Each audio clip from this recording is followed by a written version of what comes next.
देखो, वेक्टर जैसे फिजिक्स का नाम सुनते ही बच्चों के दिमाग में क्या आता है पता नहीं।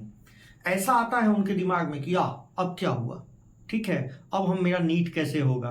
तो हम आपको बता रहे हैं, देखिए कैसे पढ़ना है फिजिक्स। हम एक बेसिक सा टॉपिक उठाते हैं, हम आपको पढ़ाते हैं वेक्टर। 6 से 7 लेक्चर लगेंगे, खत्म हो जाता है, ठीक है। तो हम पहले शुरू करते हैं वेक्टर। ध्यान से सुनो तो, वेक्टर क्या है।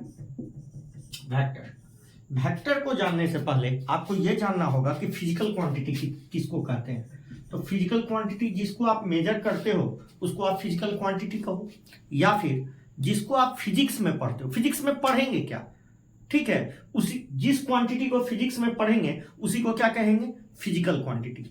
आपने यूएनडी जिसको आप यूनिट एंड डायमेंशन कहते हो बेटा, वहां पर भी आपने फिजिकल क्वांटिटी का क्लासिफिकेशन फंडामेंटल ड्राइव किया था, मगर यहां पर भी क्लासिफिकेशन करते हैं। यहां पर जो फिजिकल क्वांटिटी का क्लासिफिकेशन करते हैं इसका आधार है डायरेक्शन। क्या आधार है, डायरेक्शन। और वहां क्या आधार था, फिजिकल क्वांटिटी फंडामेंटल और कौन सा ड्राइव, क्या आधार था, वहां डिपेंडेंसी आधार था, कौन किस पर डिपेंड करता है, कौन इंडिपेंडेंट है। मगर यहां डायरेक्शन के हिसाब से हम फिजिकल क्वांटिटी को 3 भाग में बांट के रख देते हैं बेटा, 3 भाग में।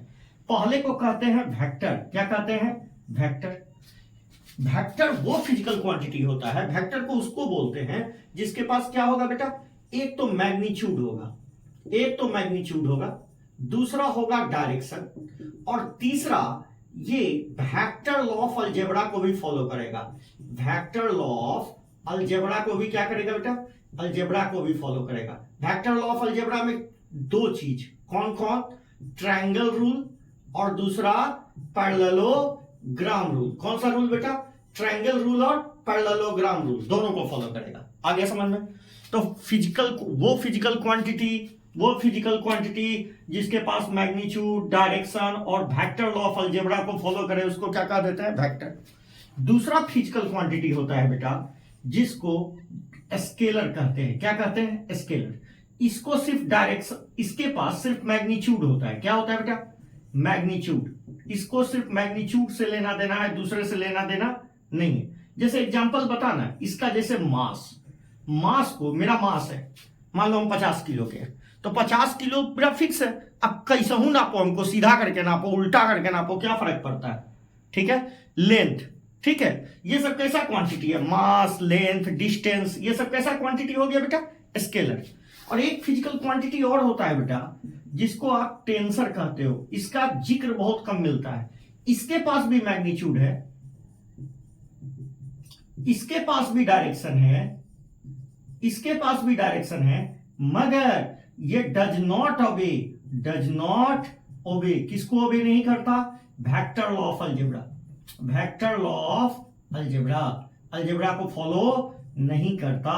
जैसे कौन हो गया बेटा एग्जांपल, थोड़ा करंट का नाम सुना है, करंट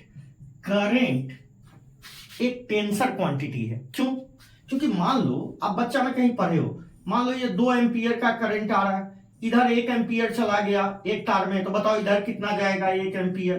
क्या ये एंगल पर डिपेंड किया, नहीं किया। इसलिए आप यहां कोई भी एंगल रखो, यदि यहां 1 एम्पियर जाएगा, यहां पर 1 एम्पियर ही जाएगा। तो क्या ये वेक्टर लॉ ऑफ अलजेब्रा है, नहीं, ये सिंपली लॉ ऑफ अलजेब्रा है, ठीक है। ये वेक्टर लॉ ऑफ अलजेब्रा नहीं है। वेक्टर लॉ ऑफ अलजेब्रा अलग है, किससे, नॉर्मल अलजेब्रा से। जहां 2 जोड़ 2 बराबर 4 होगा, ये नॉर्मल अलजेब्रा है। मगर 2 जोड़ 2 बराबर 0 भी हो सकता है और 3 भी हो सकता है, या 4 भी हो सकता है। ये कौन सा अलजेब्रा है, ये वेक्टर लॉ ऑफ अलजेब्रा है, ठीक है। तो आप सीखोगे। अब मेरी बात सुनो जरा, वेक्टर का एग्जांपल बता दो। डिस्प्लेसमेंट और कौन सा, एक्सेलरेशन, फोर्स, टॉर्क, ये सब कैसा क्वांटिटी है। तो हम यहां लिख दें कौन कौन इसके एग्जांपल हो गए वेक्टर के, बोलो जल्दी जल्दी, वेक्टर के कौन कौन एग्जांपल हो गए, अभी तो बताया। डिस्प्लेसमेंट, स्पीड की वेलोसिटी, एक्सेलरेशन, ये सब कैसा क्वांटिटी है बेटा, फोर्स, ये सब कैसा क्वांटिटी है, ये सब वेक्टर क्वांटिटी के कैटेगरी में आ जाते हैं, ठीक है। अब मेरी बात सुनो, हमको तो पढ़ना है कौन सा क्वांटिटी, वेक्टर। तो वेक्टर के बारे में हमने क्या कहा, वेक्टर के पास वेक्टर फिजिकल क्वांटिटी हैव क्या बेटा, magnitude plus direction plus follow, क्या बेटा, फॉलो लॉ ऑफ अलजेब्रा। तो ये जो क्वांटिटी कर रहा होगा उसी को आप क्या कह दोगे, वेक्टर। उसी को आप क्या कह दोगे, वेक्टर। अब यदि हम बात करें इसके कुछ इंपॉर्टेंट पॉइंट्स के, यदि इंपॉर्टेंट पॉइंट्स के, वेक्टर के कुछ इंपॉर्टेंट पॉइंट्स ध्यान से देखो, एकदम खटाक से सीख जाओगे वेक्टर के इंपॉर्टेंट पॉइंट्स। पहला पॉइंट, वेक्टर को रिप्रेजेंट करना है, एरो बना दो। वेक्टर को रिप्रेजेंट करना है, एरो बना दो। कहोगे क्यों? मान लो हमने ए के ऊपर एरो बना दिया। एरो इसलिए बनाते हैं ताकि एरो में दोनों चीज होता है, मैग्नीट्यूड भी होता है और डायरेक्शन भी होता है। मैग्नीट्यूड कौन है? ये इसका लेंथ क्या है, मैग्नीट्यूड, और इसका हेड क्या बता रहा है, हेड, इसको हेड कहते हैं। हेड क्या बता रहा है, डायरेक्शन, और ये क्या है इसका टेल। तो टेल टू हेड का जो लेंथ होगा ये क्या बताएगा, मैग्नीट्यूड, और हेड क्या बताएगा, डायरेक्शन। तो इसको सिंगल लेटर से भी दिखा सकते हो या डबल लेटर, मान लो यहां ए लिखा है और यहां बी लिखा है, तो हम यहां लिख देते हैं, ऐसे लिख देते हैं, ए बी वेक्टर, दोनों लेटर से, या तो सिंगल लेटर से बता सकते हो या डबल लेटर से बता सकते हो। आ गया समझ में? दूसरा पॉइंट ध्यान से देखते चलो, बहुत आसान है वेक्टर।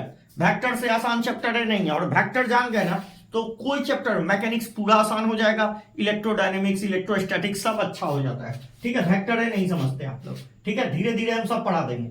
यहां देखिए वेक्टर हो गया। हम कह रहे हैं कि if a vector is rotated, यदि रोटेट किए एक्सेप्ट 360, किससे को छोड़ के, except 360 angle, vector get change, vector बदल जाता है। कैसे भैया, समझा रहे।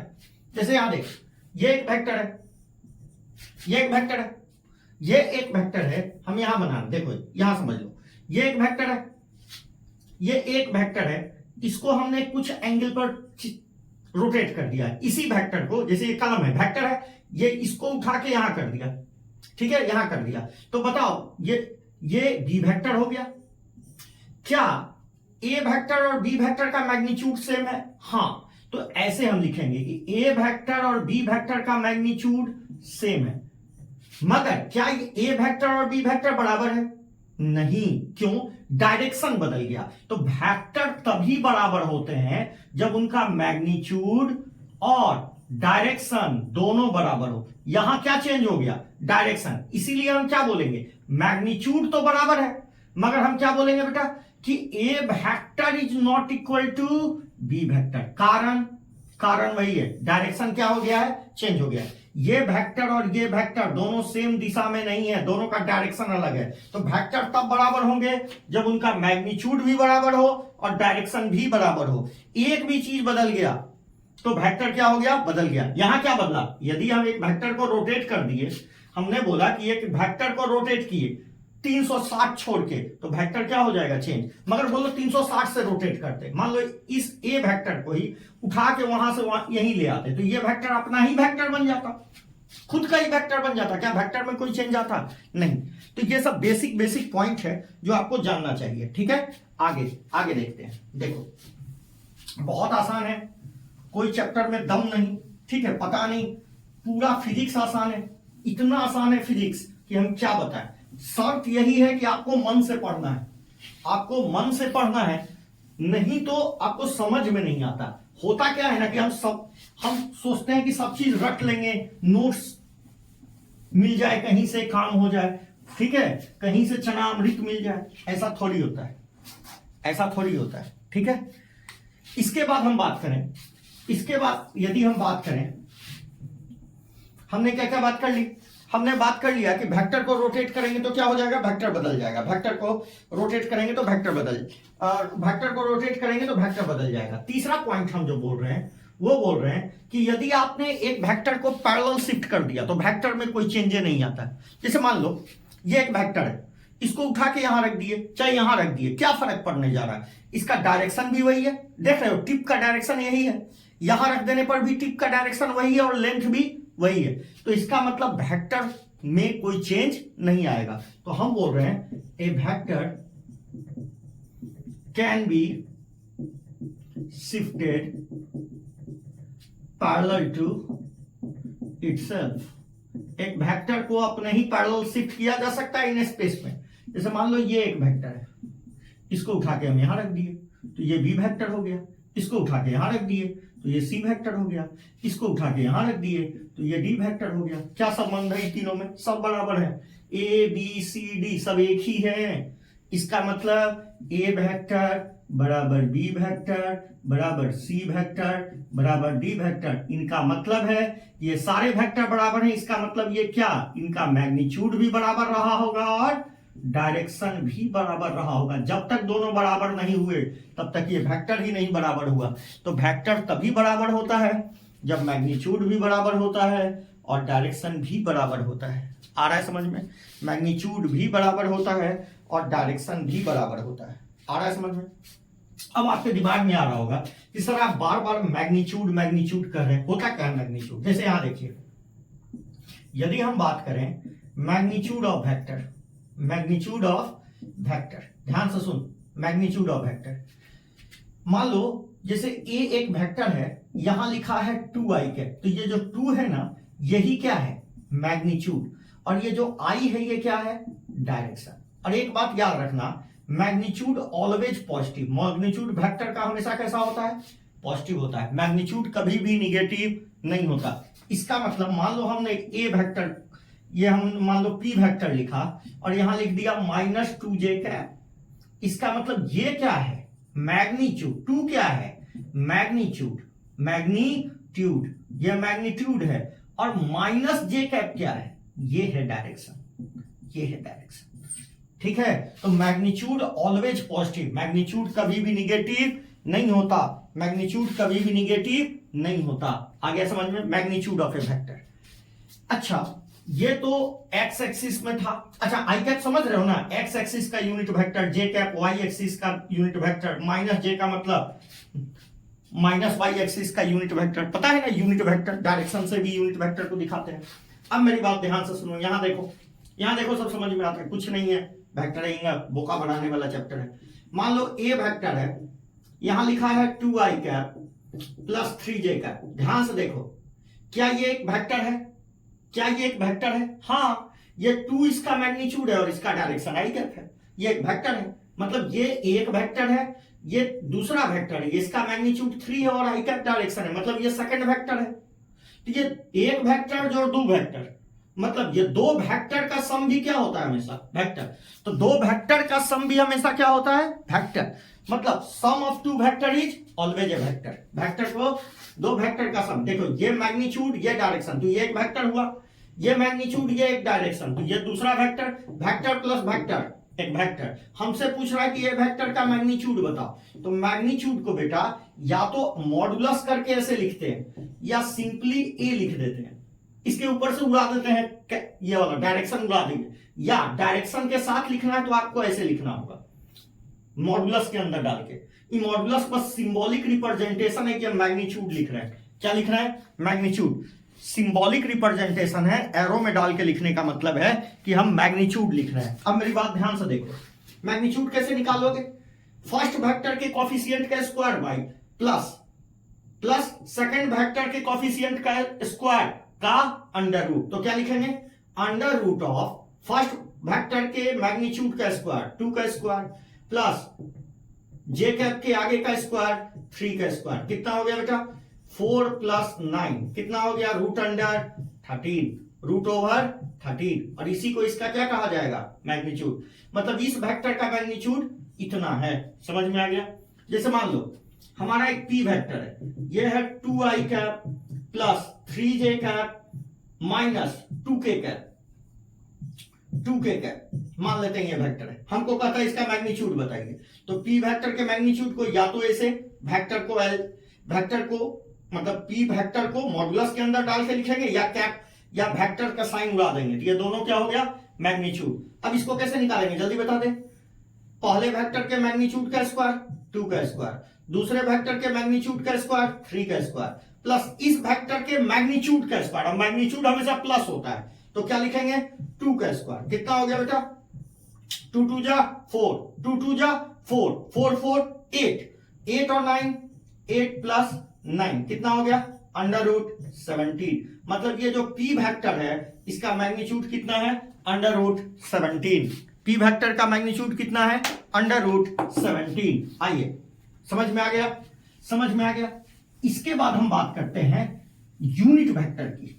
कहोगे वेक्टर में दो चीज होता है बेटा, ध्यान से सुनो। वेक्टर में दो चीज बताए, क्या बताए, एक मैग्नीट्यूड और दूसरा डायरेक्शन। मैग्नीट्यूड समझ गया कैसे निकाला जाता है। मैग्नीट्यूड वो नंबर है जो आगे लिखा रहता है, उसको मैग्नीट्यूड कहते हैं, ठीक है। और दूसरा जो कंपोनेंट था जो ये था आई कैप जे कैप, ये क्या था डायरेक्शन था, ठीक है। ये क्या था डायरेक्शन। और डायरेक्शन में भी ये कैसा डायरेक्शन है यूनिट वेक्टर है। कैसा वेक्टर है यूनिट वेक्टर। तो डायरेक्शन बताने के बहुत सारे तरीके हैं, डायरेक्शन बताने के, उसमें से एक तरीका है यूनिट वेक्टर। क्या तरीका है बेटा, डायरेक्शन बताने के बहुत सारे तरीके हैं, उसमें से एक तरीका क्या है यूनिट वेक्टर। अब सीखो यूनिट वेक्टर क्या है। यूनिट वेक्टर मतलब है तो ये क्या बेटा वेक्टर ही है, मगर इसका मैग्नीट्यूड भी है। वेक्टर होगा तो क्या होगा मैग्नीट्यूड होगा और डायरेक्शन होगा। अरे है तो ये वेक्टर मतलब इसका इसमें भी क्या होगा मैग्नीट्यूड होगा और प्लस क्या होगा डायरेक्शन होगा। इसका मतलब ये है vector, unit vector is a vector जिसके पास मैग्नीट्यूड है और डायरेक्शन है, मगर इसका खुद का मैग्नीट्यूड कितना होता है 1। तो देखो ना ध्यान से देखो, 1 कर दिए मतलब ये सिर्फ और सिर्फ क्या बता रहा होगा डायरेक्शन। अरे यहां 1 कर दिए ना तो इसका मतलब यूनिट वेक्टर सिर्फ और सिर्फ क्या बता रहा होगा डायरेक्शन। तो यूनिट वेक्टर का काम है डायरेक्शन बताना। क्या बताना डायरेक्शन। अब सवाल है यदि यूनिट वेक्टर हमको किसी वेक्टर का निकालना है, ए वेक्टर का यूनिट वेक्टर निकालना है ए वेक्टर का, तो हम वेक्टर में दो चीज लिखते हैं ना, एक मैग्नीट्यूड और इसका एक कैप। ये जो कैप लिख रहे हैं ना इसको कैप से ऐसे करके डिनोट करते हैं, इसी को पढ़ते हैं ए कैप। क्या पढ़ेंगे ए कैप, और इसको ऐसे करके रिप्रेजेंट कर देंगे, इसके ऊपर टोपी पहना देंगे।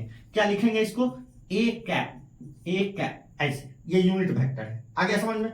अब इस यूनिट वेक्टर को कैसे निकालें, तो ए कैप निकालने का तरीका है कि जो भी वेक्टर आप निकाल रहे हो उस वेक्टर में उसी के मैग्नीट्यूड से डिवाइड कर दो, तो वो क्या आ जाएगा बेटा, वो क्या आ जाएगा उस वेक्टर का यूनिट वेक्टर। यदि जिस वेक्टर में आपने उसी के मैग्नीट्यूड से भाग दे दिया तो जो वेक्टर बनेगा उसका खुद का मैग्नीट्यूड कितना होगा 1।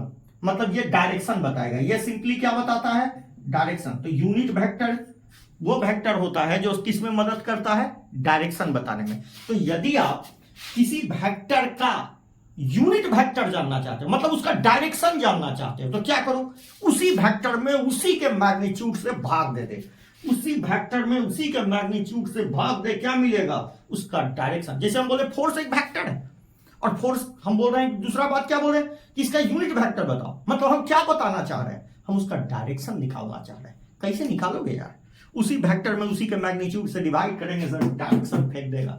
आ गया समझ में, डायरेक्शन फेंक देगा। आया समझ में, क्लियर है, क्लियर है। तो किसी भी वेक्टर में उसी के मैग्नीट्यूड से भाग देने से क्या आ जाता है उस वेक्टर का क्या आ जाता है, उस वेक्टर का आ जाता है डायरेक्शन। जैसे यहां सोचो, जैसे हम कह रहे हैं कि मान लो ये P एक वेक्टर है, ये है 2i cap plus 3j cap, 2i cap plus 3j cap. कहता है कि find unit vector of P vector, find unit vector of P vector. इस वेक्टर का यूनिट वेक्टर पता कीजिए, मतलब इसका डायरेक्शन पता कीजिए। ठीक है, कैसे डायरेक्शन पता करोगे, तो इसका पहले मैग्नीट्यूड निकाल लो, P वेक्टर का मैग्नीट्यूड निकाल लो। कितना आ जाएगा अंडर रूट 2 का स्क्वायर प्लस 3 का स्क्वायर, कितना आ गया 4 9 13 आ गया। ये समझ में आ गया। अब P वेक्टर का यूनिट वेक्टर निकालना है, इसका मतलब P वेक्टर में उसी के मैग्नीट्यूड से डिवाइड कर दिए, P वेक्टर में उसी के मैग्नीट्यूड से भाग दे दिए। कितना है P वेक्टर, जल्दी जल्दी बोल दो, 2i cap plus 3j cap divided by root 13, जो आया वो आंसर। आ गया समझ में, क्लियर है। ये सब लल्लू क्वेश्चन है बेटे, ये सब लल्लू क्वेश्चन है जो आपसे पूछे जाएंगे। ठीक है, आ रहा है समझ में। ये सब लल्लू क्वेश्चन होते हैं जो आप लोगों से पूछे जाते हैं, मगर क्वेश्चन का क्वालिटी बदल सकता है। ध्यान से देखिए, बहुत अच्छा क्वालिटी लेते हैं क्वेश्चन का। कहता है, ध्यान से देखिए, हम ऑप्शन भी देंगे, आप हो सके तो मेरे साथ पढ़ाई कीजिए, अच्छा रहेगा आपके लिए। कहता है कि A vector has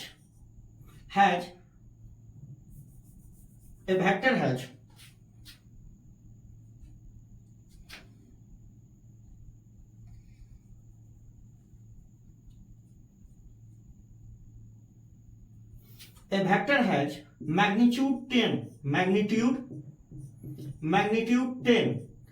and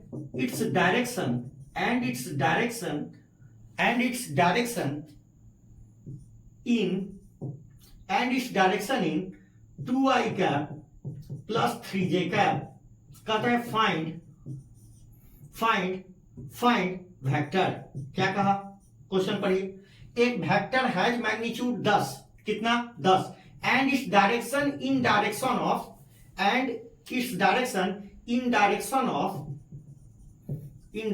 of कौन सा, इन direction of 3i cap plus 4j cap। Find vector. Question समझ में आया कि एक वेक्टर है जिसका मैग्नीट्यूड 10 है और उसका डायरेक्शन किसके डायरेक्शन में है, एक वेक्टर के डायरेक्शन में है, जिस वेक्टर का वैल्यू कितना दिया हुआ है 3i cap plus 4j cap। ठीक है, तो फाइंड इट डायरेक्शन। इसका मतलब हमको एक वेक्टर लिखना है जिसके पास दो चीज होगा, एक तो मैग्नीट्यूड होगा और एक होगा डायरेक्शन। यही ना लिखना है, यही लिखना है। तो एक वेक्टर है मैग्नीट्यूड, तो एक जगह कितना बोल रहा है, चिल्ला के 10, और कहता है कि इस वेक्टर का डायरेक्शन इस वेक्टर का डायरेक्शन मतलब ए कैप जो है वो इस वेक्टर के डायरेक्शन के बराबर है, इसके डायरेक्शन में, मतलब इसका यूनिट वेक्टर निकाल ले। बताओ इसका यूनिट वेक्टर कैसे निकाले, ए कैप का वैल्यू कैसे निकाले, इसका यूनिट वेक्टर और इसका यूनिट वेक्टर एक ही दिशा में है, तो इस वेक्टर का यूनिट वेक्टर निकाल लो। कैसे निकालोगे इस वेक्टर का यूनिट वेक्टर, इस वेक्टर में इसी के मैग्नीट्यूड से डिवाइड कर दें। मतलब क्या करें, 3i cap plus 4j cap divided by 5 कर लें। आया समझ में, अभी किए हैं, यही काम कर रहे हैं इधर ही। तो कितना आ गया बता दो, अब पूरे को सॉल्व कर लो। A vector equal to 10, 3i cap plus 4j cap divided by 5, 5 2 जा 10, कितना आ गया बेटा 6i cap plus 8j cap। समझ में आया, निपटा दिया सवाल को 1 मिनट में। अच्छा सवाल था, आया समझ में। मतलब कह रहा था कि एक वेक्टर का मैग्नीट्यूड इतना है, डायरेक्शन इस वेक्टर के डायरेक्शन में है, तो जैसी कहा कि दूसरे वेक्टर के डायरेक्शन में है तो उसका आप क्या निकाल लीजिए, यूनिट वेक्टर, और दोनों उसका यूनिट वेक्टर निकाल लीजिए, और मैग्नीट्यूड पता ही है, दोनों को गुना करेंगे आपको क्या मिल जाएगा, उस वेक्टर, वो वेक्टर मिल जाएगा। आया समझ में, क्लियर है। अब मान लीजिए आपसे और टफ क्वेश्चन पूछता है, ये पूछता है और कहता है कि ध्यान से सुनिए, कहता है कि पी वेक्टर, ध्यान से सुनिएगा, अच्छा क्वेश्चन है ये। कहता है कि एक पी वेक्टर है, क्वेश्चन है कि एक पी वेक्टर है जिसका मैग्नीट्यूड आई कैप और जे कैप है, और एक क्यू वेक्टर है जिसका magnitude 3i cap plus 4j cap है। हम जान के ये ले रहे हैं। कहता है draw a new vector whose magnitude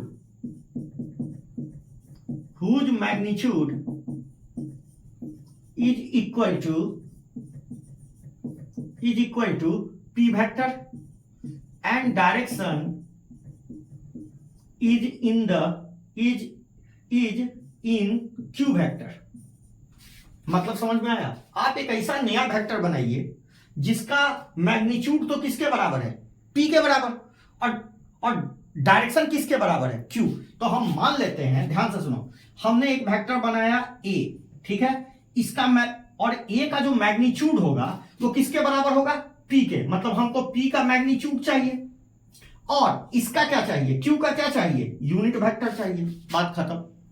इसका मैग्नीट्यूड और इसका डायरेक्शन, इसका मैग्नीट्यूड और इसका डायरेक्शन मिलाएंगे तो ये वेक्टर बन जाएगा। बताइए इसका मैग्नीट्यूड कितना आएगा यहीं पर, √2। कैसे आएगा, 1 का स्क्वायर प्लस 1 का स्क्वायर, इसका कोफिशिएंट 1, इसका कोफिशिएंट 1, 1 का स्क्वायर।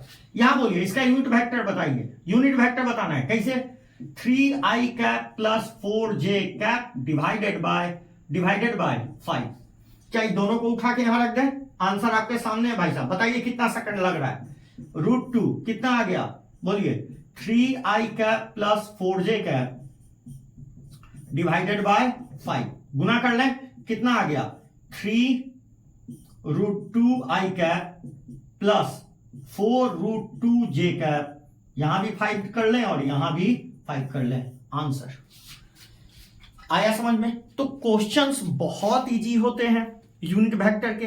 किसी भी वेक्टर के क्वेश्चन बहुत ज्यादा भारी नहीं है, हमने बस बेसिक बताया है। ठीक है, मेरे पास चूंकि गैजेट्स की कमी है इसलिए हम थोड़ा थोड़ा छोटा छोटा वीडियो बना रहे हैं, नहीं तो बहुत लंबा लंबा वीडियो भी बनाया जा सकता है। ठीक है, तो थोड़े गैजेट्स की कमी को दूर करते हैं कुछ दिनों में, उसके बाद हम और लंबे लंबे वीडियो बना देंगे। Thank you.